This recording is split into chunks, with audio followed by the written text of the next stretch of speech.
ಓಂ ಶ್ರೀ ಗುರು ಬಸವಲಿಂಗಾಯ ನಮಃ. ಸರ್ವರಿಗೂ ಶರಣು ಶರಣಾರ್ಥಿಗಳು. ಇಂದು ನಾವೆಲ್ಲರೂ ವ್ಯಕ್ತಿತ್ವ ವಿಕಸನ ಶರಣ ಧರ್ಮದ ದೃಷ್ಟಿಯಲ್ಲಿ ಹೇಗೆ ಎಂಬುದನ್ನು ಒಂದು ಅವಲೋಕನ ಮಾಡೋಣ. ಇತ್ತೀಚಿನ ದಿನಮಾನಗಳಲ್ಲಿ ಹಳ್ಳಿಯಿಂದ ದಿಲ್ಲಿಯವರೆಗೆ, ಚಿಕ್ಕವರಿಂದ ದೊಡ್ಡವರವರೆಗೆ ವ್ಯಕ್ತಿತ್ವ ವಿಕಸನ ತರಗತಿಗಳಿಗೆ ಹೋಗಬೇಕು, ನಾವು ಬದಲಾವಣೆ ಆಗಬೇಕು, ನಮ್ಮ ಆರೋಗ್ಯವನ್ನು ಚೆನ್ನಾಗಿಟ್ಕೋಬೇಕು, ನಮ್ಮ ಮನಸ್ಸಿನ ಸ್ಥಿತಿಗತಿಗಳನ್ನು ಏರುಪೇರುಗಳನ್ನು ಸರಿ ಮಾಡ್ಕೋಬೇಕು ಎಂಬುವಂತಹ ದೃಷ್ಟಿಕೋನ ಹಲವರಲ್ಲಿ ಬರ್ತಾ ಇದೆ. ಈ ಒಂದು ದೃಷ್ಟಿಕೋನಕ್ಕೆ ಹಿಂದಿನಿಂದಲೂ ಅನೇಕ ಮಹಾತ್ಮರು ನಮ್ಮ ವ್ಯಕ್ತಿತ್ವವನ್ನು ಹೇಗೆ ವಿಕಸನ ಮಾಡ್ಕೋಬೇಕು ಅನ್ನುವುದನ್ನು ಅವರ ವಚನಗಳಲ್ಲಿ, ಅವರ ಕವನಗಳಲ್ಲಿ, ತತ್ವಪದಗಳಲ್ಲಿ ನಮಗೆ ಹೇಳಿ ತಿಳಿಸ್ತಲೇ ಬಂದಿದ್ದಾರೆ. ಆದರೂ ಸಹ ನಾವು ಸ್ವಲ್ಪ ದಾರಿಯನ್ನು ತಪ್ಪುತ್ತೇವೆ, ಮತ್ತೆ ಆ ಕಡೆಗೆ ಹೋಗಲಿಕ್ಕೆ ಪ್ರಯತ್ನ ಪಡ್ತೇವೆ. ಹೀಗೆ ಆಗ್ತಾನೆ ಇಷ್ಟು ವರ್ಷಗಳವರೆಗೆ, ಇಷ್ಟು ಶತಮಾನಗಳಿಂದ ನಾವು ಕಾಲವನ್ನು ದೂಡ್ತಾ ಬಂದ್ವಿ. ಆದ್ದರಿಂದಲೇ ಇಂತಹ ಒಂದು ವ್ಯಕ್ತಿತ್ವವನ್ನು ಹೇಗೆ ವಿಕಸನ ಮಾಡ್ಕೋಬೇಕು? ನಮ್ಮ ಭಾರತೀಯ ಸಂಪ್ರದಾಯದಲ್ಲಿ ವ್ಯಕ್ತಿ ವಿಕಸನ ಆಗಬೇಕಾದ್ರೆ, ವ್ಯಕ್ತಿತ್ವ ವಿಕಸನವಾಗಬೇಕಾದ್ರೆ 4 ಪದಗಳನ್ನು ನೆನಪಿನಲ್ಲಿ ಇಟ್ಕೊಂಡು ನಾವು ಆ ರೀತಿಯಾಗಿ ನಡಿಬೇಕು ಅಂತ ಹೇಳ್ತಾ ಇದ್ದಾರೆ. ಅವ್ಯಾವಪ್ಪ? ಧರ್ಮ, ಅರ್ಥ, ಕಾಮ, ಮೋಕ್ಷ ಎಂಬುದಾಗಿ. ಧರ್ಮಾರ್ಥ ಕಾಮ ಮೋಕ್ಷಗಳನ್ನು ನಮ್ಮ ಜೀವನದಲ್ಲಿ ಸರಿಯಾಗಿ ಬಳಸಿಕೊಳ್ಳಬೇಕಂತ ಅದನ್ನು ಹೇಳ್ತಾ ಇದ್ದಾರೆ. ಹೇಗೆ ನೋಡಿ, ಧರ್ಮದ ದಾರಿಯಲ್ಲಿ ನಾವು ಇರಬೇಕು, ಧರ್ಮದ ದಾರಿಯಲ್ಲೇ ಕಾಮವನ್ನು ಬಳಸಬೇಕು, ಧರ್ಮದ ದಾರಿಯಲ್ಲಿ ನಾವು ಮೋಕ್ಷವನ್ನು ಸಂಪಾದನೆ ಮಾಡಬೇಕು, ಅರ್ಥವನ್ನು ಸಹ ನಾವು ಗಳಿಸಬೇಕಾಗುತ್ತೆ.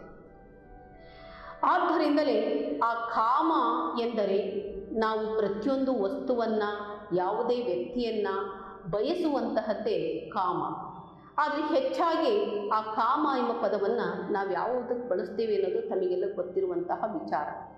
ಈ ಕಾಮದ ತೃಪ್ತಿಗಾಗಿಯೇ ಮದುವೆ ಎಂಬ ಪದ್ಧತಿಯನ್ನು ಧರ್ಮದ ದಾರಿಯಲ್ಲಿ ಮಾಡ್ತಾ ಬಂದರು. ಧರ್ಮದ ದಾರಿಯಲ್ಲಿದ್ದಾಗ ಮದುವೆಯನ್ನು ಮಾಡಿಕೊಂಡಾಗ ಕಾಮದ ಬಳಕೆ ಅದು ವ್ಯವಸ್ಥಿತವಾದ ರೀತಿಯಲ್ಲಿರ್ತದೆ ಎಂಬುದು ನಮ್ಮ ಭಾವನೆಯಾಗಿದೆ. ಹಾಗೆ ಅರ್ಥದ ಗಳಿಕೆ ವಿಚಾರ ಬಂದಾಗಲೂ ಅಷ್ಟೇ, ನಾವು ಪ್ರಾಮಾಣಿಕವಾಗಿ ಏನು ದುಡಿತೇವೆ, ಕಾಯಕವನ್ನು ಮಾಡ್ತೇವೆ, ಅದೇ ರೀತಿಯಲ್ಲೇ ನಾವು ಅರ್ಥವನ್ನು ಗಳಿಸಬೇಕು, ಹಾಗೆ ಅದನ್ನು ಬಳಸಬೇಕು ದಾಸೋಹದ ಮೂಲಕವಾಗಿ. ಹೀಗೆ ಕಾಮ ಆಯಿತು, ಅರ್ಥ ಆಯಿತು. ಅದೇ ರೀತಿಯಾಗಿ ಮೋಕ್ಷ ಸಂಪಾದನೆ ಮಾಡಬೇಕು. ಮೋಕ್ಷ ಸಂಪಾದನೆಯನ್ನು ನಾವು ಮಾಡಬೇಕಾದ್ರೆ ನಮಗೆ ಒಳ್ಳೆಯವರ ಸಂಘ, ಸಜ್ಜನರ ಸಂಘ ಬೇಕಾಗ್ತದೆ.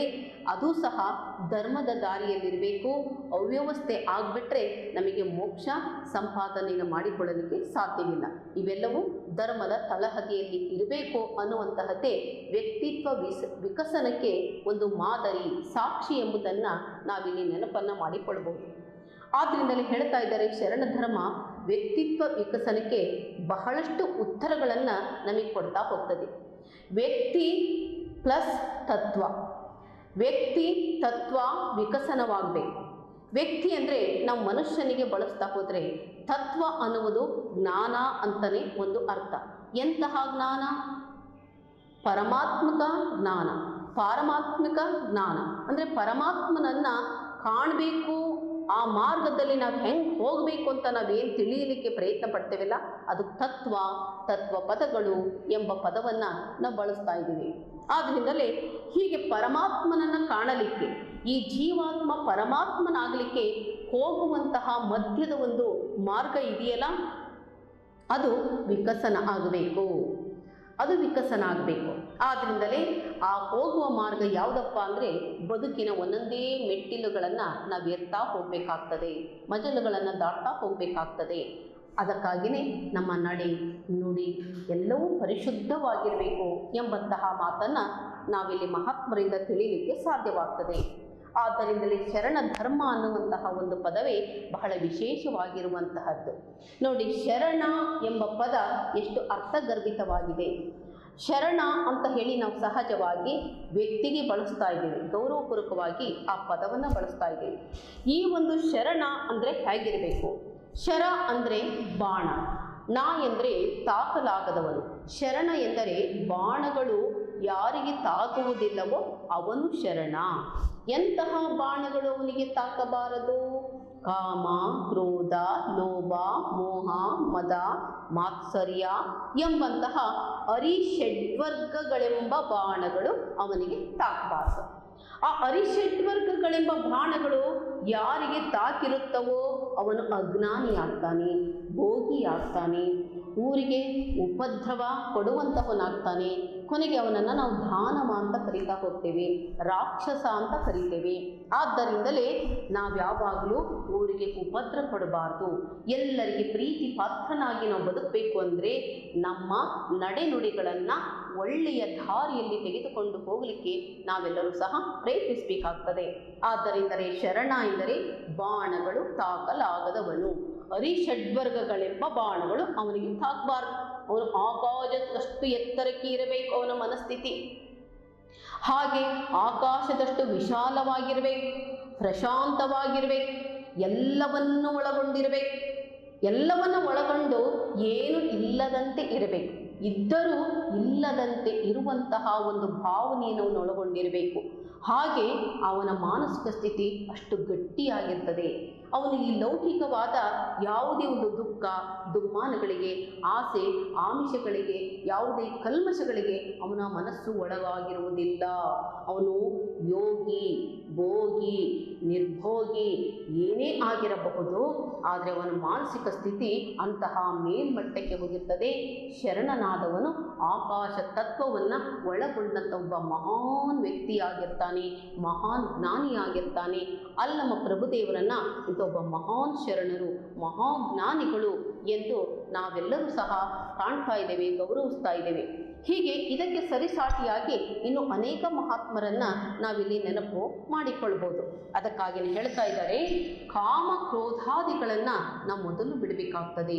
ಅರಿಷಡ್ವರ್ಗಗಳ ದಾಸರಾಗದೆ ಅರಿಷಡ್ವರ್ಗಗಳನ್ನು ನಾವು ಗೆಲ್ಲಲಿಕ್ಕೆ ಪ್ರಯತ್ನ ಪಡಬೇಕು. ನೋಡಿ, ಕಾಮ ಎಂದರೆ ಬಯಸಿದ್ದೆಲ್ಲವೂ ಕಾಮ. ಏನನ್ನೇ ಬಯಸಲಿ ಅದು ಕಾಮ ಅನ್ಸ್ಕೊಳ್ತದೆ. ಬಯಸುವಿಕೆಯನ್ನು ಕಡಿಮೆ ಮಾಡಿಕೊಂಡರೆ, ಆಸೆಯನ್ನೇ ಕಡಿಮೆ ಮಾಡಿಕೊಂಡರೆ, ಬುದ್ಧ ಹೇಳಿಲ್ಲವೇ ಆಸೆ ದುಃಖಕ್ಕೆ ಮೂಲ ಕಾರಣ ಎಂದು? ಆಸೆಯಿಂದ ಪಾಶ, ಪಾಶದಿಂದ ಭವ, ಭವದಿಂದ ಬಂಧನ, ಬಂಧನದಿಂದ ದುಃಖ. ಆದ್ದರಿಂದಲೇ ದುಃಖಕ್ಕೆ ಮೂಲ ಕಾರಣ ಏನು? ಆಸೆ. ಪಾಪ ಚಕ್ರವರ್ತಿಯಾಗಿ ಮೆರೆಯಬೇಕಾದಂತಹ ವ್ಯಕ್ತಿ ಬುದ್ಧ ಜ್ಞಾನಕಾಂಕ್ಷಿಯಾಗಿ ತನ್ನ ಅರಮನೆಯನ್ನು, ರಾಜ್ಯಕೋಶಗಳನ್ನೆಲ್ಲವನ್ನು ಬಿಟ್ಟು 7 ವರ್ಷಗಳವರೆಗೆ ಸತತವಾಗಿ ಭಾರತ ದೇಶವನ್ನು ಸಂಚಾರ ಮಾಡಿ ಕೊನೆಗೆ ಗಯ ಎಂಬ ಸ್ಥಳದಲ್ಲಿ ಆತ ಜ್ಞಾನವನ್ನು ಪಡೆದುಕೊಂಡ. ಬೋಧಿ ವೃಕ್ಷದ ಕೆಳಗೆ ಆ ಜ್ಞಾನದಲ್ಲಿ ಅವನಿಗೆ ಮೊದಲು ತಿಳಿದಿರುವಂತಹದ್ದು ಏನು? ಉಸಿರಿನ ಮೂಲಕವೇ ನಮ್ಮ ಆತ್ಮ ಸಾಕ್ಷಾತ್ಕಾರವನ್ನು ಮಾಡಿಕೊಳ್ಳಬಹುದು ಎಂಬುದಾಗಿ.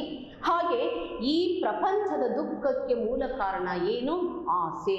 ಆ ಆಸೆಯನ್ನು ಕಡಿಮೆ ಮಾಡಿಕೊಳ್ಳಬೇಕು ಎಂಬುದಾಗಿ. ಆದ್ದರಿಂದಲೇ ಈ ಒಂದು ಕಾಮ, ಬಯಸಿದ್ದೆಲ್ಲವೂ ಕಾಮ. ಅದಕ್ಕಾಗಿಯೇ ಆಸೆಯನ್ನು ಸಾಧ್ಯವಾದಷ್ಟು ನಾವೆಲ್ಲರೂ ಕಡಿಮೆ ಮಾಡಿಕೊಳ್ಳೋಣ, ಸದಾಸೆಯನ್ನು ಇಟ್ಟುಕೊಳ್ಳೋಣ. ದುರಾಸೆಯನ್ನು ಮಾಡುವುದು ಬೇಡ.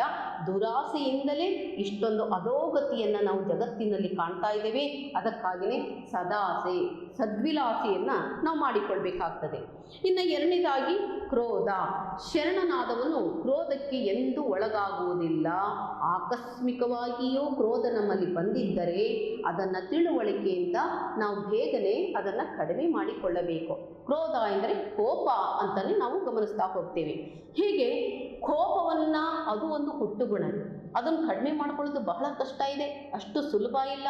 ಆದರೂ ಸಜ್ಜನರ ಸಂಘದಲ್ಲಿ, ಒಳ್ಳೆಯವರ ಸಹವಾಸದಲ್ಲಿ ನಾವು ಕೋಪವನ್ನು ಕಡಿಮೆ ಮಾಡಿಕೊಂಡಾಗ, ನಾವು ಶಾಂತವಾದ ಸ್ಥಿತಿಯಲ್ಲಿದ್ದಾಗ, ತಾಳಿದವನು ಬಾಳಿಯಾನು ಎಂಬಂತಹ ಪದವನ್ನು ನಾವು ಅನುಕರಣೆ ಮಾಡಿದಾಗ ನಿಜಕ್ಕೂ ನಾವೆಲ್ಲರಿಗೆ ಬೇಕಾದವರಾಗಿ ಬದುಕಲಿಕ್ಕೆ ಪ್ರಯತ್ನವನ್ನು ಪಡಬಹುದು. ಆದ್ದರಿಂದ ಕೋಪವನ್ನು ಸಹ ನಾವು ಕಡಿಮೆ ಮಾಡ್ಕೋಬೇಕು. ಕಾಮ, ಕ್ರೋಧ, ಹಾಗೆ ಲೋಭ. ನೋಡಿ, ಲೋಭ ಇದು ಒಂದು ಸಹ ಕೆಟ್ಟ ಬುದ್ಧಿ ನಮ್ಮಲ್ಲಿ ಒಂದೊಂದ್ಸಲ ಮಾರ್ಪಡ್ತಾ ಇರ್ತದೆ. ಯಾವಾಗಲೂ ಹೆಚ್ಚು ವಸ್ತುಗಳು ನಮಗೆ ಸಿಕ್ಕಾಗ ನಾವು ಅದಕ್ಕೆ ತೃಪ್ತಿಯಾಗಿರೋಂಗಿಲ್ರಿ, ಇನ್ನೂ ಬೇಕು ಇನ್ನೂ ಬೇಕು ಇನ್ನೂ ಬೇಕು ಅಂತ ಹೆಚ್ಚು ಹೆಚ್ಚು ಹೆಚ್ಚು ಬಯಸ್ತಾ ಹೆಚ್ಚು ಸಂಗ್ರಹಣೆಯನ್ನು ನಾವು ಮಾಡ್ತಾ ಹೋಗ್ತೇವಲ್ಲ, ಇದಕ್ಕೆ ಲೋಭ ಅಂತ ಹೇಳ್ತೇವೆ. ಈ ಉದಾಹರಣೆಗೆ ನಮಗೆ 10 ಸೀರೆ ಇದ್ದರೆ ನಾವೆಷ್ಟು ಸಂತೋಷವಾಗಿರ್ಬೋದು, ಜೀವಮಾನ ಪೂರ್ತಿ ಬದುಕ್ಬೋದು. ಹೋಗ್ಲಿ ಇನ್ನೂ ಒಂದು 10 ಸೀರೆ ಮಾಡಿಕೊಡ್ರಪ್ಪ, 20 ಸೀರೆ ಸಾಕು. ಆದರೂ 5,000 10,000 ಸೀರೆಗಳಿದ್ರೂ ಸಹ ಮನುಷ್ಯನಿಗೆ ತೃಪ್ತಿನೇ ಇರೋದಿಲ್ಲ. ಅದಕ್ಕೆ ಅವನು ಏನೆಲ್ಲ ಮಾಡಲಿಕ್ಕೆ ಪ್ರಯತ್ನ ಪಡ್ತಾನೆ. ಈಗ 5 ಎಕರೆ ಜಮೀನಿದ್ರೆ ನಾವು ಸಂತೋಷವಾಗಿರ್ಬೋದು, ಆದರೂ 10 ಎಕರೆ ಇದ್ದರೂ 100 ಎಕರೆ ಇದ್ದರೂ ಇನ್ನೂ ಒಂದು 100 ಎಕರೆ ಬಂದಿದ್ದೇನೋ ಅನ್ನುವಂತಹ ದುರಾಸೆಗೆ ನಾವೇನು ಮಾಡ್ತೇವೆ, ಇನ್ನೊಬ್ಬರಿಗೆ ಮೋಸ ಮಾಡ್ತೇವೆ, ವಂಚನೆ ಮಾಡ್ತೇವೆ, ಲಂಚ ಹೊಡಿತೇವೆ, ಸುಳ್ಳು ಹೇಳ್ತೇವೆ, ಇನ್ನು ಏನೇನೋ ಮಾಡಲಿಕ್ಕೆ ಪ್ರಯತ್ನ ಪಡ್ತೇವೆ. ಅವಾಗ ಏನಾಗ್ತದೆ, ಅನಾಹುತ ಆಗ್ತದೆ, ಕೆಟ್ಟ ಹೆಸರು ಬರ್ತದೆ, ಪರಮಾತ್ಮ ನಮ್ಮನ್ನು ಒಪ್ಪೋದಿಲ್ಲ. ಅದಕ್ಕೆ ನಾವೇನು ಮಾಡಬೇಕು, ಲೋಭಿಗಳಾಗಬಾರದು. ಎಲ್ಲವೂ ಸಹ ನನ್ನಲ್ಲೇ ಇರಬೇಕು, ನನ್ನಲ್ಲೇ ಜಾಸ್ತಿ ಇರಬೇಕು, ಇನ್ನೊಬ್ಬರಿಗೆ ಇಲ್ಲದ್ರೂ ಪರವಾಗಿಲ್ಲ, ನಾನು ಮಾತ್ರ ಹೆಚ್ಚು ಹೆಚ್ಚು ಗಳಿಕೆಯನ್ನು ಮಾಡಿ ಹೆಚ್ಚು ಹೆಚ್ಚು ದೊಡ್ಡವನಾಗಲಿಕ್ಕೆ ಪ್ರಯತ್ನ ಪಡಬೇಕನ್ನುವಂತಹ ಆಸೆಯು ನಮ್ಮನ್ನು ಹಾಳು ಮಾಡ್ತದೆ. ಇದಕ್ಕೆ ಕಡು ಲೋಭಿ ಅಂತ ಕರೀತಾರೆ, ಕಡು ಲೋಭಿ ಅಂತ ಹೇಳಿ. ಆದ್ದರಿಂದಲೇ ನಾವು ಲೋಭವನ್ನು ಕಡಿಮೆ ಮಾಡ್ಕೋಬೇಕು. ನಂತರ ಮೋಹ. ನೋಡ್ರಿ, ಎಲ್ಲರೂ ನನ್ನವರು ನನ್ನವರು, ಕೆಲವರನ್ನು ಮಾತ್ರ ಪ್ರೀತಿಸ್ತೇವೆ. ಈ ಪ್ರೀತಿಸುವ ವಸ್ತುವನ್ನು ಮಾತ್ರ ನಾವು ಬಹಳ ಇಷ್ಟಪಡ್ತೇವೆ. ನಮಗೆ ಬೇಕಾದ ಹೆಂಡತಿ, ಗಂಡ, ಮಕ್ಕಳು ಅಥವಾ ನಮ್ಮ ನೆರೆಹೊರೆಯವರನ್ನು ನಾವು ಹೆಚ್ಚು ಪ್ರೀತಿಸ್ತೇವೆ. ಇನ್ನು ಬೇರೆ ಯಾರನ್ನೂ ಪ್ರೀತಿಸಲ್ಲ, ದೂರ ಮಾಡ್ಕೊಳ್ತೇವೆ. ಹೀಗಾಗಬಾರ್ದು. ಆ ಮೋಹಕ್ಕೆ ಒಳಗಾಗಿ ಮನುಷ್ಯ ಎಷ್ಟೆಲ್ಲ ಅನಾಹುತವನ್ನು ಮಾಡಿಕೊಂಡಿದ್ದಾನೆ. ಎಲ್ಲರನ್ನ ಪ್ರೀತಿಸಿ ಇದ್ದರೂ ಇಲ್ಲದಂತೆ ಇರಬೇಕು. ನೀರಥಾವರಿಯಂತೆ ನಮ್ಮ ಬದುಕನ್ನು ನಾವು ಸಾಗಿಸಬೇಕು. ಅದಕ್ಕಾಗಿಯೇ ಮೋಹವು ಸಹ ನಮ್ಮನ್ನು ಒಂದೊಂದು ಕ್ಷಣದಲ್ಲಿ ಹಾಳು ಮಾಡ್ತದೆ. ಮೋಹ ಅಜ್ಞಾನವಾಗಿ ನಮ್ಮಲ್ಲಿ ಮಾರ್ಪಟ್ಟು ನಮ್ಮಿಂದ ಕೆಟ್ಟ ಕೆಲಸಗಳನ್ನು ಮಾಡಿಸ್ತದೆ, ಭವಕ್ಕೆ ನಮ್ಮನ್ನು ಬೀಳಿಸ್ತದೆ. ಮೋಹವು ಬೇಗನೆ ನಮ್ಮನ್ನು ಭವಕ್ಕೆ ಬೀಳಿಸ್ತದೆ. ನಂತರ ಮದ ಅಂತ ಬರ್ತದೆ. ಇದನ್ನು ಸಹ ಶರಣನಾದವನು ಕಡಿಮೆ ಮಾಡಿಕೊಳ್ಳಬೇಕು, ಅಥವಾ ಶರಣನಾದವನಿಗೆ ಈ ಒಂದು ಮದದ ಭಾವನೆ ಇರುವುದಿಲ್ಲ. ಇದೆಲ್ಲವನ್ನು ಕಡಿಮೆ ಮಾಡಿಕೊಂಡಾಗಲೇ ಆತ ಶರಣನ ಹಂತಕ್ಕೆ ನಿಲ್ಲಲಿಕ್ಕೆ ಸಾಧ್ಯವಾಗ್ತದೆ. ಮದ ಮನುಷ್ಯನನ್ನು ಬಹಳ ಅಹಂಕಾರದಿಂದ ಮೇಲ್ಮಟ್ಟಕ್ಕೆ ಒಯ್ದಿರ್ತದೆ. ಅದರಲ್ಲೂ ಅಷ್ಟಮದಗಳು ಮನುಷ್ಯನನ್ನು ಹಾಳು ಮಾಡ್ತವೆ.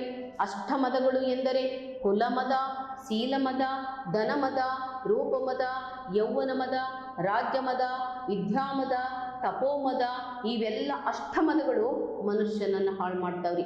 ಇದರಿಂದ ನಮ್ಮ ಭಾರತೀಯ ಸಂಪ್ರದಾಯದಲ್ಲಿ ಎಷ್ಟೊಂದು ಅನಾಹುತಕಾರಿ ಘಟನೆಗಳು ಆಗಿದವೆ ಎಂಬುದನ್ನು ನೆನಪು ಮಾಡಿಕೊಂಡ್ರೆ ನಿಜಕ್ಕೂ ಸಹ ನಮ್ಮೆಲ್ಲರ ಬದುಕನ್ನು ಒತ್ತೆ ಹಚ್ಚಿದರೂ ಸಹ ಅದಕ್ಕೆ ಅರ್ಥವನ್ನು ಕಂಡುಕೊಳ್ಳಿಕ್ಕೆ ಸಾಧ್ಯ ಆಗೋದಿಲ್ಲ. ಅಷ್ಟೊಂದು ಅನಾಹುತಕಾರಿ ಘಟನೆಗಳು ನಮ್ಮಲ್ಲಿ ನಡೆದಿದ್ದಾವೆ.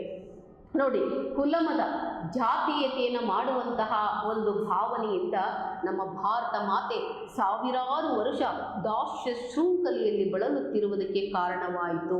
ಅದಕ್ಕಾಗಿಯೇ ಶರಣರು ಈ ಒಂದು ಜಾತೀಯತೆಯನ್ನು ಬುಡ ಸಮೇತ ಕಿತ್ತು ಹಾಕಲಿಕ್ಕೆ ಪ್ರಯತ್ನ ಪಟ್ಟರು.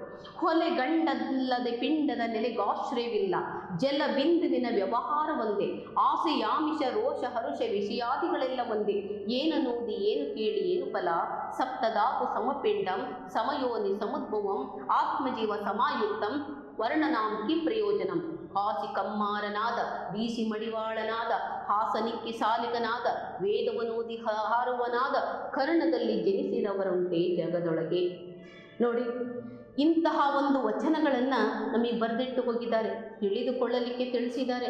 ಅದಕ್ಕಾಗಿಯೇ ಇಲ್ಲಿ ಹೇಳ್ತಾ ಇರೋದು, ಒಲೆಯೇ ಗಟ್ಟಿಗೊಂಡು ಒಂದು ಪಿಂಡ ಉತ್ಪತ್ತಿಯಾಗಿ ಎಲ್ಲ ಜೀವಿಗಳು ಸಹ ಇಲ್ಲಿ ಬದುಕಿದವೆ. ಅಂದಮೇಲೆ ಇಲ್ಲಿ ಜಾತಿ ಅನ್ನೋದು ಎಲ್ಲಿದೆ? ಎಲ್ಲರ ಮೈಯಲ್ಲೂ ಹರಿಯೋದು ಒಂದೇ ರಕ್ತ, ಒಂದೇ ಕುಡಿಯುವಂತಹ ನೀರು, ಬೀಸುವುದು ಒಂದೇ ಗಾಳಿ, ನಡೆಯುವುದು ಒಂದೇ ಭೂಮಿ. ಅಂದಮೇಲೆ ಇಲ್ಲಿ ಭೇದ ಭಾವ ಇಲ್ಲ. ಆದ್ದರಿಂದ ಶರಣರೇನು ಮಾಡಿದರು? ಜಾತಿ ಹಲವಾರು ಇದಾವೆ ಅಂತ ಒಪ್ಕೊಳ್ಳಿಲ್ಲ. ಭವಿ ಭಕ್ತ ಅಂತ ಹೇಳಿ 2 ಕುಲಗಳನ್ನು ಮಾತ್ರ ಅವರು ನಿರ್ಮಾಣ ಮಾಡಿದರು. ಒಳ್ಳೆಯ ಮಾರ್ಗದಲ್ಲಿ ಹೋಗೋರೆಲ್ಲ ಭಕ್ತರು, ಕೆಟ್ಟ ಮಾರ್ಗದಲ್ಲಿ ಹೋಗೋರೆಲ್ಲ ಭವಿಗಳು ಅಂತ ಹೇಳಿದರು. ನಾವು ಒಳ್ಳೆಯವರ ಸಂಘ ಮಾಡೋಣ, ಕೆಟ್ಟವರ ಸಂಘ ಬಿಡೋಣ. ಅದಕ್ಕಾಗಿಯೇ ಅಜ್ಞಾನಿಗಳ ಸಂಘ ಬೇಡ, ಸುಜ್ಞಾನಿಗಳ ಸಂಘವನ್ನು ಮಾಡಿ ನೀವು ಸಹ ಜ್ಞಾನಿಗಳಾಗಲಿಕ್ಕೆ ಪ್ರಯತ್ನ ಪಡಿ. ಹೀಗೆ ಈ ಒಂದು ಕುಲಮದ, ನಂತರ ಶೀಲಮದ, ಮಡಿ ಮಡಿ ಮಡಿ ಎನ್ನುವಂತಹ ಒಂದು ಅಹಂಕಾರವನ್ನು ನಾವು ನಮ್ಮಲ್ಲಿ ಇಟ್ಕೊಂಡಿದ್ದೇವೆ. ಆ ಮಡಿ ಮಾಡಬೇಕು ಅಂತ ಸ್ನಾನ ಮಾಡಿದ್ದೇನು, ಮನೆ ಕ್ಲೀನ್ ಮಾಡಿದ್ದೇನು ಎಲ್ಲ ಮಾಡ್ತೇವೆ. ಸ್ನಾನ ಮಾಡಿದ್ರೆ ಸ್ವಚ್ಛ ಆಗ್ತೇವೆ, ಸ್ನಾನ ಮಾಡದೇ ಇದ್ದರೆ ಕೊಳಕಾಗ್ತೇವೆ, ಮನೆ ತೊಳೆದ್ರೆ ಮನೆ ಸ್ವಚ್ಛ ಆಗುತ್ತೆ, ಮನೆ ತೊಳೆದೇ ಇದ್ದರೆ ಮನೆ ಗಲೀಜಾಗ್ತದೆ. ಅದಕ್ಕಾಗಿ ಮಡಿ ಅನ್ನೋದು ಈ ಮನೆಗೆ ಮೈಗೆ ಅಂಟಿಕೊಂಡಿರುವ ಕೆಸರಲ್ಲ, ಪಶ್ಚಾತ್ತಾಪದ ಕಣ್ಣೀರಿನಿಂದ ನಾವು ಪಾಪವನ್ನು ತೊಳ್ಕೋಬೇಕು. ಅದನ್ನು ಸರ್ವಜ್ಞ ಹೇಳ್ತಾ ಇರೋದು ಒಂದು ಕಡೆಗೆ, ಮೀ ಪರೆ ಪೋಪರೆ ಪಾಪುವುದು ಕೆಸರೆ, ಮೀ ಪರೆ ಮೈಯ ಮಲಪೋಪುದಲ್ಲದೆ ಪಾಪ ಲೇಪವಾಗಿಪ್ಪುದು ಸರ್ವಜ್ಞ.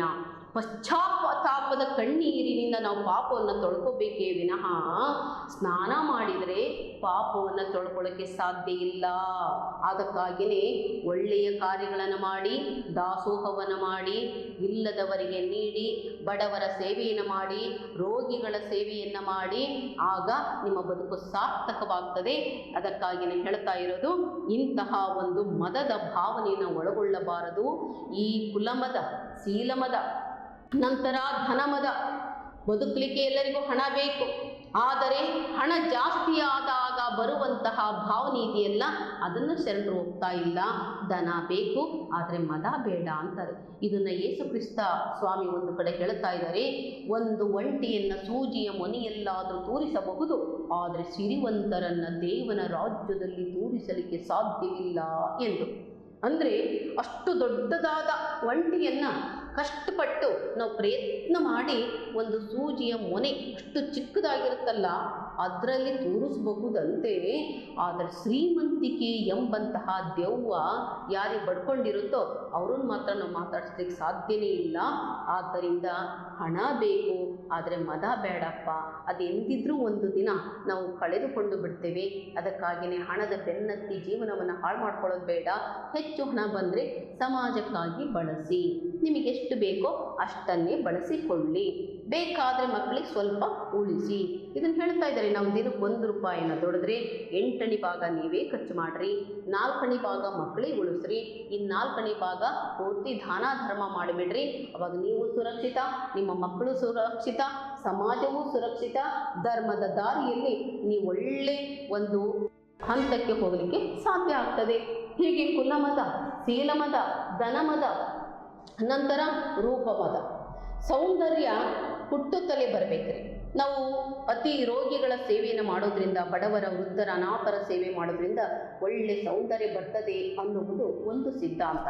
ಹಾಗಾದರೆ ನಾವು ಒಳ್ಳೆ ಸೇವೆಯನ್ನು ಮಾಡಬೇಕು, ಒಳ್ಳೆ ಸೌಂದರ್ಯ ಬರ್ತದೆ. ನೀವು ಒಳ್ಳೆ ಪರ್ಸ್ನಾಲಿಟಿಯಲ್ಲಿ ನೀವು ಹುಟ್ಟಿದರೆ ಅದೊಂದು ಗಾಡ್ ಗಿಫ್ಟು ಅಂತ ಹೇಳ್ತಾರೆ ಹಿರಿಯರೆಲ್ಲ. ಏಕೆಂದರೆ ಸೌಂದರ್ಯ ಬರೋದು, ಪರ್ಸ್ನಾಲಿಟಿ ಬರೋದು ಅಷ್ಟು ಸುಲಭ ಇಲ್ಲ. ಅದು ಹುಟ್ಟುತ್ತಲೇ ಪಡ್ಕೊಂಬರ್ಬೇಕು. ಆಮೇಲೆ ನಾವೇನು ಮೇಕಪ್ ಮಾಡಿಕೊಂಡ್ರು ಅದನ್ನು ಮಾಡಲಿಕ್ಕೆ ಸಾಧ್ಯ ಇಲ್ಲ. ಅದಕ್ಕಾಗಿಯೇ ಒಳ್ಳೆ ಪರ್ಸ್ನಾಲಿಟಿ ನಮಗೆ ಬರಬೇಕಂದ್ರೆ ಒಳ್ಳೆಯವರ ಯಾವಾಗಲೂ ಸಂಘದಲ್ಲಿದ್ದು, ಈ ಸಜ್ಜನರ ಸಂಘದಲ್ಲಿದ್ದು, ವೃದ್ಧರ, ಅನಾಥರ, ಇಲ್ಲದವರ ಸೇವೆಯನ್ನು ಮಾಡಿ ಅಂತ ಹೇಳ್ತಾ ಇರೋದು. ಅದಕ್ಕಾಗಿಯೇ ಇಂತಹ ಶೀಲಮದ, ಧನಮದ, ರೂಪಮದ, ರೂಪ ಇರಲಿ, ಪರ್ಸ್ನಾಲಿಟಿ ಇರಲಿ, ಆದರೆ ನಾನು ಚಂದ ಇದ್ದೀನಿ ಅಂತ ಚೆಂದಿಲ್ಲದವರಿಗೆಲ್ಲ ಆಡ್ಕೊಳ್ಳೋಕೆ ಹೋಗಬೇಡಿ. ಅವಳು ದಪ್ಪಗದಳೆ, ಇವಳು ಡುಮ್ಮುಕದಳೆ, ಅಥವಾ ಇವಳು ಕುಳ್ಳುಕದಳೆ, ಅವಳು ಕರ್ರುಕದಳೆ, ಹೀಗೆ ಆಡ್ಕೊಳ್ಳೋಕೆ ಹೋಗಬೇಡಿ.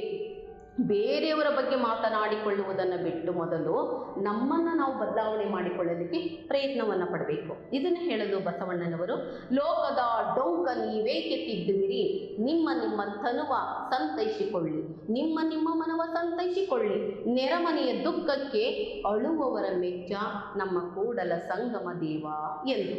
ಆದ್ದರಿಂದ ಮೊದಲು ಬೇರೆಯವರ ಬಗ್ಗೆ ಹೇಳೋಕ್ಕಿಂತ ನಮ್ಮನ್ನು ನಾವು ಬದಲಾವಣೆ ಮಾಡಿಕೊಳ್ಳಲಿಕ್ಕೆ ಪ್ರಯತ್ನವನ್ನು ಪಡೋಣ. ನಿಮಗೆ ಒಳ್ಳೆಯ ಸೌಂದರ್ಯ ಬಂದಿದ್ದರೆ ನೀವು ಹಿಂದಿನ ಮಾಡಿದಂತಹ ಪುಣ್ಯದ ಫಲದಿಂದ ಹೀಗೆ ಸಿಕ್ಕಿದೆ, ಮುಂದೆ ಉಳಿಸ್ಕೋಬೇಕು ಅಂದರೆ ಇನ್ನು ಒಳ್ಳೆಯ ಸೇವೆಯನ್ನು ಸಮಾಜಕ್ಕೆ ಸಲ್ಲಿಸಿ, ಧರ್ಮಕ್ಕೆ ಸಲ್ಲಿಸಿ, ರೋಗಿಗಳಿಗೆ ಸೇವೆಯನ್ನು ಸಲ್ಲಿಸಿ. ಮದರ್ ತೆರೇಸಾ ಅವರ ಹೆಸರನ್ನು ನಾವು ನೆನಪು ಮಾಡ್ಕೋಬೋದು. ಕುಷ್ಠರೋಗಿಗಳ ಅನೇಕ ವೃದ್ಧರ ಸೇವೆಯನ್ನು ಮಾಡಿ ಮಾಡಿ ಆ ತಾಯಿಯವರು ಹೇಗೆ ಒಳ್ಳೆ ಹೆಸರನ್ನ ಪಡ್ಕೊಂಡ್ರು. ಈಗ ಸಂತ ತೆರೇಸಾ ಅಂತ ಹೇಳಿ ಅವಳಿಗೆ ಉಳಿದಂತಹ ಅವರ ಎಲ್ಲ ಶಿಷ್ಯರು ಅವಳಿಗೆ ಬೆಲೆಯನ್ನು ಕೊಟ್ಟರು, ಆ ಸ್ಥಾನಮಾನವನ್ನು ಕೊಟ್ಟು ಗೌರವ ಕೊಟ್ಟರು. ಯಾಕೆ ಹೀಗೆ ಸಾಧ್ಯ ಆಯಿತು ಅಂದರೆ ಆ ಥರದ ಸೇವೆಯನ್ನು ಮಾಡಿದ್ರಿಂದ. ಹಾಗೆ ಸೇವೆಯನ್ನು ಮಾಡಲಿಕ್ಕೆ ಪ್ರಯತ್ನ ಪಡೋಣ. ಕೇವಲ ಇದ್ದಂತಹ ಸೌಂದರ್ಯಕ್ಕೆ ನಾನು ಚೆನ್ನಾಗದೇನೆ ಅಂತ ಅಹಂಕಾರ ಪಟ್ಟು ಇನ್ನೊಬ್ಬರನ್ನು ಮೂದಲಿಸುವುದು ಬೇಡ.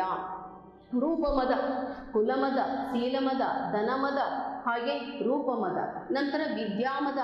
ನೋಡಿ, ನಮಗೆಲ್ಲ ವಿದ್ಯೆ ಬೇಕು, ಬುದ್ಧಿ ಬೇಕು, ಸಂಸ್ಕಾರ ಬೇಕು ಬದುಕಲಿಕ್ಕೆ. ಕೇವಲ 4 ಅಕ್ಷರ ಕಲಿತು 1 ಡಿಗ್ರಿನೋ ಅಥವಾ ಡಬಲ್ ಡಿಗ್ರಿನೋ ಪಡ್ಕೊಂಡ ತಕ್ಷಣ ಕೆಲವರೆಲ್ಲ ಎಷ್ಟೊಂದು ಅಹಂಕಾರವನ್ನು ಪಡ್ತಾ ಇರ್ತಾರೆ. ನನ್ನಷ್ಟು ಯಾರು ಓದಿಲ್ವೇನೋ ಅನ್ನೋಂಗೆ ಮೆರೀತಿರ್ತಾರೆ. ಎಲ್ಲರಿಗೆ ಬದುಕಲಿಕ್ಕೆ ವಿದ್ಯೆ ಬೇಕೇ ವಿನಃ ಅಹಂಕಾರ ಪಡಲಿಕ್ಕಲ್ಲ. ಆದ್ದರಿಂದ ವಿದ್ಯೆ ಇದ್ದಾಗ ಅದನ್ನು ಸೇವೆಗಾಗಿ ಬಳಸಿ, ನಿಮ್ಮ ಒಳ್ಳೆಯ ಬದುಕಿಗಾಗಿ ಬಳಸಿ. ಅದರಿಂದ ಅಹಂಕಾರ ಪಟ್ಟು ಇನ್ನೊಬ್ಬರನ್ನು ಹಾಳು ಮಾಡಲಿಕ್ಕೆ ಹೋಗಬೇಡಿ. ಹೀಗೆ ವಿದ್ಯೆ ಬೇಕು, ಆದರೆ ಹೆಚ್ಚು ಓದಿದ್ದೀನಿ ಎಂಬ ಗರ್ವದಿಂದ ಅನಾಹುತಕಾರಿ ಕಾರ್ಯವನ್ನು ಮಾಡಲಿಕ್ಕೆ ನಾವು ಪ್ರಯತ್ನ ಪಡಬಾರ್ದು. ಹೀಗೆ ಧನಮದ, ವಿದ್ಯಾಮದ, ನಂತರ ರಾಜ್ಯಮದ ಬರ್ತದೆ. ನೋಡಿ, ರಾಜ್ಯ ಹಿಂದೆಲ್ಲ ರಾಜರಿಗೆಲ್ಲ ಅಹಂಕಾರ ಬರ್ತಿತ್ತಂತೆ. ನಾನು ಚಕ್ರವರ್ತಿ ಅನ್ನಿಸಿಕೊಳ್ಬೇಕು ಅಂತ ಅವರಿಗೆ ಅನಿಸ್ತಿತ್ತು.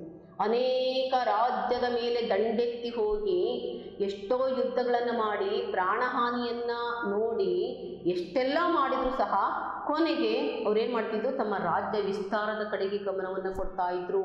ಇತಿಹಾಸದಲ್ಲಿ ಎಷ್ಟೊಂದು ರಾಜ ಮಹಾರಾಜರು ಎಂಥ ಅನಾಹುತಕಾರಿ ಘಟನೆಗಳನ್ನು ಎದುರಿಸಿದ್ದಾರೆ ಎಂಬುದನ್ನು ನಾವಿಲ್ಲಿ ಗಮನಿಸಬೇಕು. ಇದರಲ್ಲಿ ಅಶೋಕ ಚಕ್ರವರ್ತಿ ಹೆಸರನ್ನು ಇಲ್ಲಿ ಸ್ಮರಣೆ ಮಾಡಿಕೊಳ್ಳೇಬೇಕಾಗುತ್ತೆ.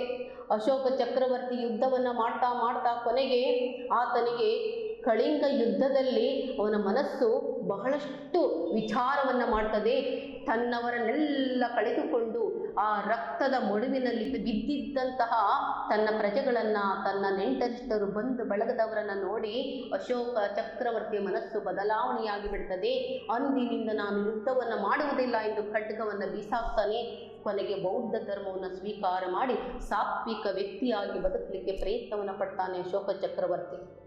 ಏಕೆಂದರೆ ಅವನ ಮನಸ್ಸು ಅಲ್ಲಿ ಪರಿವರ್ತನೆ ಆಯಿತು, ಬದಲಾವಣೆಗೊಂಡ.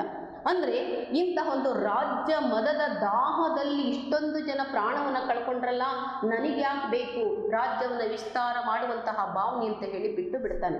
ಅದಕ್ಕಾಗಿಯೇ ರಾಜ್ಯದ ರಾಜನಾಗಿ ಆದರೆ ಒಳ್ಳೆಯ ರೀತಿಯಲ್ಲಿ ಪ್ರಜೆಗಳನ್ನು ನೋಡಿಕೊಳ್ಳಿ, ಆದರೆ ಅಹಂಕಾರ ಬೇಡ, ಗರ್ವ ಬೇಡ. ಇವಾಗ ರಾಜರಿಲ್ಲ, ಆದರೆ ರಾಜಕಾರಣಿಗಳಿದ್ದಾರೆ. ಆ ರಾಜಕಾರಣಿಗಳು ಸಹ ನಮ್ಮ ದೇಶವನ್ನು, ನಮ್ಮ ರಾಜ್ಯವನ್ನು ಸುಭಿಕ್ಷವಾಗಿ ನೋಡಿಕೊಳ್ಳಬೇಕು ಎಂಬ ಒಳ್ಳೆಯ ಆಲೋಚನೆ ಅವರಲ್ಲಿ ಬರಬೇಕು. ಕೇವಲ ಕುರ್ಚಿ ಆಸೆಗಾಗಿ ಮಾಡಬಾರದನ್ನೆಲ್ಲ ಮಾಡಬಾರ್ದು. ಇದರಿಂದ ಅವರಿಗೂ ಒಳ್ಳೆಯದಲ್ಲ, ನಮ್ಮ ರಾಜ್ಯಕ್ಕೂ ಒಳ್ಳೆಯದಲ್ಲ. ಅಧಿಕಾರ ಬರುವುದು ಒಳ್ಳೆಯ ಸೇವೆ ಮಾಡಲಿಕ್ಕೆ ವಿನಃ ಸೇವನೆಯನ್ನು ಮಾಡಲಿಕ್ಕೆ ಅಲ್ಲ. ಸೇವೆ ಮಾಡುವವರು ಮಹಾನುಭಾವರೇ ವಿನಃ ಸೇವೆ ಮಾಡುವವರು ಮಹಾನುಭಾವರಾಗಲಿಕ್ಕೆ ಸಾಧ್ಯವೇ ಇಲ್ಲ. ನಾವೆಷ್ಟು ವರ್ಷ ಬದುಕಲಿಕ್ಕೆ ಸಾಧ್ಯ? ಸ್ವಲ್ಪ ದಿನಗಳಲ್ಲಿ ನಾವು ಒಳ್ಳೆಯ ಹೆಸರನ್ನು ಮಾಡಬೇಕು, ಒಳ್ಳೆಯ ಕೆಲಸವನ್ನು ಮಾಡಬೇಕು ಅನ್ನುವಂತಹ ವಿಚಾರವನ್ನು ಬಿಟ್ಬಿಟ್ಟು ಕೇವಲ ಕುರ್ಚಿ ಆಸೆಗಾಗಿ ಮಾಡಬಾರದನ್ನೆಲ್ಲ ನಾವು ಮಾಡ್ತೀವಲ್ಲ, ಅದು ಸಲ್ಲದು. ಆದ್ದರಿಂದ ರಾಜ್ಯ ಮದವೂ ಸಹ ನಮಗೆ ಬೇಡ ಎಂಬಂತಹ ಮಾತನ್ನು ಇಲ್ಲಿ ಶರಣರಿಂದ ನಾವು ತಿಳಿದುಕೊಳ್ತಾ ಇದ್ದೀವಿ. ನಂತರ ತಪೋಮದ. ನೋಡಿ, ಹಿಂದೆಲ್ಲ ಅನೇಕ ಜನ ತಪಸ್ಸನ್ನು ಮಾಡ್ತಾ ಇದ್ರು. ಗುಡ್ಡಕ್ಕೆ ಹೋಗಿ ಗಡ್ಡ ಬಿಟ್ಕೊಂಡು ಗೆಡ್ಡೆ ಹಾಕೊಂಡು ತಿನ್ಕೊಂಡು ಸಾವಿರಾರು ವರ್ಷ ತಪಸ್ಸನ್ನು ಮಾಡ್ತಾ ಇದ್ರಂತೆ. ಆ ತಪಸ್ಸಿನ ಶಕ್ತಿ ಪ್ರಭಾವದಿಂದ ಏನೆಲ್ಲ ಮಾಡಿದ್ದಾರೆ, ಕೊನೆಗೂ ಒಂದೊಂದು ಸಂದರ್ಭದಲ್ಲಿ ಎಲ್ಲೋ ಬಿದ್ದು ಹೋಗಿಬಿಟ್ಟಿದ್ದಾರೆ. ಯಾಕೆ? ನಾನು ತಪಸ್ವಿ ಎಂಬಂಥ ಅಹಂಕಾರವೇ ಅವರನ್ನು ಹಾಳು ಮಾಡಲಿಕ್ಕೆ ಸಾಧ್ಯ ಆಯಿತು ಎಂಬುದನ್ನು ಗಮನಿಸಬೇಕಾಗ್ತದೆ. ಆದ್ದರಿಂದಲೇ ಹೇಳ್ತಾ ಇರೋದು, ನಮಗೆ ತಪಸ್ಸು ಮಾಡಬೇಕು, ಆದರೆ ಅಹಂಕಾರ ಬೇಡ. ಆ ತಪಸ್ಸಿನ ಪ್ರಭಾವದಿಂದಲೇ ಇಲ್ಲಿ ಶರಣರು ಶಿವಯೋಗವನ್ನು ಮಾಡಿ, ಶಿವಯೋಗವನ್ನು ಮಾಡ್ತಾ ಮಾಡ್ತಾ ಮಾಡ್ತಾ ಈ ಸಮಾಜವೇ ಪರಮಾತ್ಮನ ರೂಪ ಅಂದಾಗ ಇಡೀ ಸಮಾಜಕ್ಕೆ ತಲೆಬಾಗಿ ಬಾಗಿದ ಬಾಗಿದ ತಲೆಯ ಮುಗಿದ ಕೈಯಾಗಿರಿಸು ಕೂಡಲ ಸಂಗಮ ದೇವ ಎಂದು ಬಸವಣ್ಣನವರು ಏನು ಹೇಳ್ತಾ ಇದ್ದಾರೆ. ಅಂತ ಒಬ್ಬ ಮಹಾಜ್ಞಾನಿ, ಮಹಾನ್ ತಪಸ್ವಿ, ಶಿವಯೋಗಿ ಬಸವಣ್ಣನವರು ಇಡೀ ಸಮಾಜಕ್ಕೆ ತಲೆಬಾಗಿ ನಿಂತಿದ್ದಾರೆ ಅಂದಮೇಲೆ ಯಾವಾಗಲೂ ವಿನಯತೆಯೇ ವಿದ್ಯೆಯೇ ಭೂಷಣ, ವಿದ್ಯೆಗೆ ವಿನಯತೆ ಭೂಷಣ ಎಂಬ ಮಾತನ್ನು ನಾವಿಲ್ಲಿ ಗಮನಿಸಬೇಕು. ಅದಕ್ಕಾಗಿಯೇ ಶರಣನಾದವನು ಇಂತಹ ಅರಿಷಡ್ವರ್ಗಗಳನ್ನು ಸಹ ಆತ ಗೆಲ್ಲಬೇಕಾಗ್ತದೆ. ಆ ಗೆದ್ದಾಗಲೇ ಆತ ಶರಣನ ಹಂತಕ್ಕೆ ಬರಲಿಕ್ಕೆ ಸಾಧ್ಯವಾಗ್ತದೆ. ಹೀಗೆ ಇಂತಹ ಕಾಮ ಕ್ರೋಧಾದಿಗಳನ್ನು ಕಳೆದುಕೊಂಡಂತಹ ಒಬ್ಬ ಶರಣ ಕಾಯಕ ಮಾಡಬೇಕು, ದಾಸೋಹ ಮಾಡಬೇಕು, ಶಿವಯೋಗವನ್ನು ಮಾಡಬೇಕು. ಅವನ ಮನಸ್ಸನ್ನು ಪರಿಪಕ್ವಗೊಳಿಸಿಕೊಂಡು ಆಕಾಶದಷ್ಟು ಎತ್ತರಕ್ಕೆ ಆತ ಬೆಳೆದು ನಿಲ್ಲಬೇಕಾಗ್ತದೆ. ಅವನ ಮಾನಸಿಕ ಸ್ಥಿತಿ ಏನನ್ನೂ ಬಯಸದೇ ಇರುವಂತಹ, ಎಲ್ಲವನ್ನೂ ಒಳಗೊಂಡಿರುವಂತಹ ದೇವರ ಸ್ಥಿತಿಯಂತೆ ಅವನ ಸ್ಥಿತಿಯಾಗಿರ್ತದೆ. ಅವನು ಶರಣನಾಗಲಿಕ್ಕೆ ಸಾಧ್ಯ ಆಗ್ತದೆ. ಇಂತಹ ಒಂದು ಶರಣ ಧರ್ಮದ ದಾರಿಯಲ್ಲಿ ಶರಣ ಪರಂಪರೆ ಬೆಳೀತು, ಉಳಿತು, ನಾಡಿಗೆ ಜ್ಞಾನವನ್ನು ಕೊಡ್ತಾ ಬಂತು. ಆದ್ದರಿಂದಲೇ ಧರ್ಮ ಎಂಬ ಪದಕ್ಕೆ ಎಷ್ಟೊಂದು ಅರ್ಥಗಳಿವೆ ಎಂಬುದನ್ನು ನಾವಿಲ್ಲಿ ಕಲ್ಪನೆ ಮಾಡಿಕೊಳ್ಬೋದು. ಹಾಗೆ man is crown of creation ಎಂಬಂತಹ ಒಂದು ಮಾತು ಬರ್ತದೆ. ಮನುಷ್ಯ ಈ ಸೃಷ್ಟಿಯ ಕಿರೀಟ. ಎಲ್ಲ ಪ್ರಾಣಿಗಳಿಗಿಂತಲೂ ಶ್ರೇಷ್ಠವಾದ ಪ್ರಾಣಿ ಯಾರಪ್ಪ ಅಂದರೆ ಮಾನವ. ಆದ್ದರಿಂದಲೇ ದೇವರು ನಮಗೆ ತಲೆಯನ್ನು ಮೇಲ್ಕೊಟ್ಟ, ಹೊಟ್ಟೆ ಕೆಳಗೆ ಕೊಟ್ಟ. ನಾವು ಯಾವಾಗಲೂ ತಿನ್ನುವುದಕ್ಕಿಂತ ಮೊದಲು ವಿಚಾರ ಮಾಡ್ತೇವೆ. ವಿಚಾರ ಮಾಡಿ ನೋಡಿ ನಡೆಯುವ ಪ್ರಾಣಿ ಎಂಬ ಕಾರಣಕ್ಕಾಗಿ ದೇವರು ನಮಗೆ ತಲೆಯನ್ನು ಮೇಲ್ಕೊಟ್ಟಾನೆ, ಹೊಟ್ಟೆ ಕೆಳಗೆ ಕೊಟ್ಟಾನೆ. ನಮಗೆಲ್ಲ ಗೊತ್ತಿದೆ, 10 ಹೋಳಿಗೆ ತಿಂದುಬಿಟ್ರೆ ನಮಗೆ ತಡ್ಕೊಳಕ್ಕಾಗಲ್ಲ, ನಮ್ಮ ಹೊಟ್ಟೆ ಕೆಟ್ಟುಬಿಡುತ್ತೆ. ಆದ್ದರಿಂದಲೇ ಒಂದೇ ತಿನ್ನಬೇಕು, 2 ತಿನ್ನಬೇಕು ಅಂತ ವಿಚಾರ ಮಾಡಿ ತಿಂತೇವೆ. ವಿಚಾರ ಮಾಡಿ ತಿನ್ನುವವರು ಜ್ಞಾನಿಗಳಾಗಿರ್ತಾರೆ, ತಿಂದು ವಿಚಾರ ಮಾಡುವವರು ಅಜ್ಞಾನಿಗಳಾಗ್ತಾರೆ, ಹೊಟ್ಟೆಯನ್ನು ಕೆಡಿಸ್ಕೊಳ್ತಾರೆ. ಹೀಗೆ ನಾವು ವಿಚಾರ ಮಾಡುವ ಶಕ್ತಿ ನಮಗೆ ಕೊಟ್ಟಾನೆ. ಯಾವ ಪ್ರಾಣಿಗಳಿಗೂ ಇರಲಾರದ 3 ಶಕ್ತಿಗಳನ್ನು ದೇವರು ನಮಗೆ ಕೊಟ್ಟಿದ್ದಾನೆ. ಯಾವುವು? ಮಾತನಾಡುವ ಶಕ್ತಿ, ಚಿಂತನಾ ಶಕ್ತಿ, ಹಾಸ್ಯ ಶಕ್ತಿ. ಬೇರೆ ಪ್ರಾಣಿಗಳಿಗೆ ನಮ್ಮಂಗೆ ಮಾತಾಡ್ಲಿಕ್ಕೆ ಬರುತ್ತಾ? ಇಲ್ಲ. ನಮ್ಮಷ್ಟು ಮಾತನಾಡುವಂತಹ ಕಲೆ ಬೇರೆ ಪ್ರಾಣಿಗಳಿಗೆ ಇಲ್ಲ. ಬೇರೆ ಪ್ರಾಣಿಗಳು ಕೇವಲ ಗಮನಿಸ್ತವೆ, ಆದರೆ ಮಾತಿನ ಕಲೆ ಮನುಷ್ಯನಿಗೆ ಮಾತ್ರ ಬಂದಿದೆ. ನಾವು ವಿಚಾರ ಮಾಡಿದರೆ ಇಂತಹ ಒಂದು ಕಲೆಯನ್ನು ನಮಗೆ ಕೊಟ್ಟಿದೆಯಲ್ಲಪ್ಪ ಅಂತ ಕೃತಜ್ಞತೆಗಾಗಿಯೇ, ಘಂಟಾನಾದದಂಥ ಕಂಠವನ್ನು ಕೊಟ್ಟಿಯಲ್ಲ ಅಂತ ಕೃತಜ್ಞತೆಗಾಗಿಯೇ ನಾವು ಪೂಜೆ ಮಾಡಬೇಕಾದ್ರೆ ಗಂಟೆಯನ್ನು ದೇವರಿಗೆ ಅರ್ಪಿಸ್ತೇವೆ. ಹಾಗೆ ಇಂತಹ ಒಂದು ಕಂಠವನ್ನು ಕೊಟ್ಟ, ಜೊತೆಗೆ ನಗುವಂಥ ಹಾಸ್ಯ ಕಲೆಯನ್ನು ಕೊಟ್ಟ. ನೋಡ್ರಿ, ಮನುಷ್ಯ ಸಂತೋಷ ಆದಾಗ ನಗ್ತಾನೆ, ವ್ಯಕ್ತಪಡಿಸ್ತಾನೆ ಅವನ ಸಂತೋಷವನ್ನು. ಹಾಗೆ ಒಳ್ಳೆ ವಿಚಾರ ಮಾಡುವ ಶಕ್ತಿಯನ್ನು ಸಹ ನಮಗೆ ಕೊಟ್ಟಿದ್ದಾನೆ ದೇವರು. ಈ 3 ರೀತಿಯ ವರಗಳನ್ನು ದೇವರು ನಮಗೆ ಕೊಟ್ಟಿರುವ ಕಾರಣ ಅವುಗಳನ್ನು ನಾವು ಸಾರ್ಥಕಪಡಿಸಿಕೊಳ್ಬೇಕಾಗ್ತದೆ. ಅದರ ದುರುಪಯೋಗವನ್ನು ನಾವು ಪಡಿಸಿಕೊಳ್ಬಾರ್ದು. ಆದ್ದರಿಂದಲೇ ದೇವರು ಇಷ್ಟೆಲ್ಲ ಶಕ್ತಿಯನ್ನು ನಮಗೆ ಕೊಟ್ಟಾನೆ ಅಂದ ಮೇಲೆ ನಾವೇನು ಮಾಡಬೇಕು? ದಿನ ದಿನಕ್ಕೂ ಬದಲಾವಣೆಯಾಗಿ ನಮ್ಮ ವ್ಯಕ್ತಿತ್ವವನ್ನು ನಾವು ವಿಕಸನ ಮಾಡಿಕೊಳ್ಬೇಕಾಗ್ತದೆ. ವಿಕಸನ ಅಂದರೆ ಹೆಚ್ಚು ಹೆಚ್ಚು ಹೆಚ್ಚು ಹಿರಿದಾಗ್ತಾ ಹೋಗುವಂತಹದ್ದೇ, ವಿಶಾಲವಾಗಿ ಆಗ್ತಾ ಹೋಗುವಂತಹದ್ದೇ. ಅದಕ್ಕಾಗಿಯೇ ವ್ಯಕ್ತಿತ್ವ ವಿಕಸನದ ದಾರಿಯಲ್ಲಿ ಶರಣ ಧರ್ಮ 1000 ಪಟ್ಟು ಹೆಜ್ಜೆಯನ್ನು ಇಟ್ಟು ಸಾವಿರಾರು ಜನರ ಬದುಕನ್ನು ಹಸನು ಮಾಡಿರುವುದನ್ನು ನಾವಿಲ್ಲಿ ಗಮನಿಸ್ಬೋದು. ನೋಡಿ, ವ್ಯಕ್ತಿತ್ವ ವಿಕಸನಕ್ಕೆ ಒಂದೇ ಒಂದು ವಚನವನ್ನು ನಾವಿಲ್ಲಿ ಗಮನಿಸಬಹುದು. ಕಳಬೇಡ, ಕೊಲ್ಲಬೇಡ, ಹುಸಿಯ ನುಡಿಯಲು ಬೇಡ, ಮುನಿಯಬೇಡ, ಅನ್ಯರಿಗೆ ಅಸಹ್ಯ ಪಡಬೇಡ, ತನ್ನ ಬಣ್ಣಿಸಬೇಡ, ಇತರ ಅಳಿಯಲು ಬೇಡ. ಇದೇ ಅಂತರಂಗ ಶುದ್ಧಿ, ಇದೇ ಬಹಿರಂಗ ಶುದ್ಧಿ, ಇದೇ ನಮ್ಮ ಕೂಡಲ ಸಂಗಮ ದೇವ ನೊಲಿಸುವ ಪರಿ.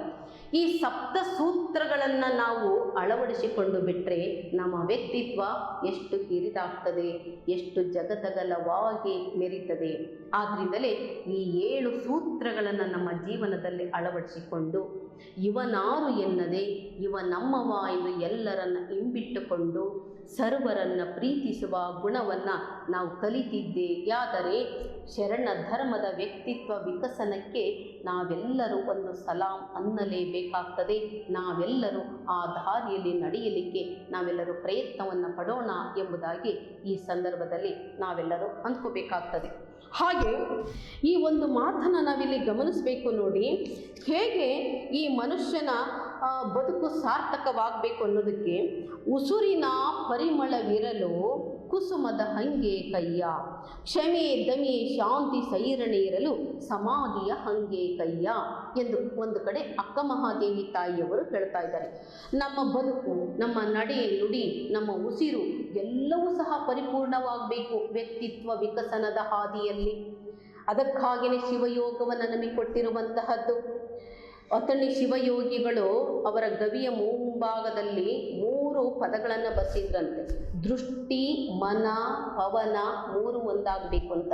3 ಒಂದಾದಾಗಲೇ ನಿಜವಾದ ವ್ಯಕ್ತಿತ್ವ ವಿಕಸನವಾಗುವಂತಹದ್ದು.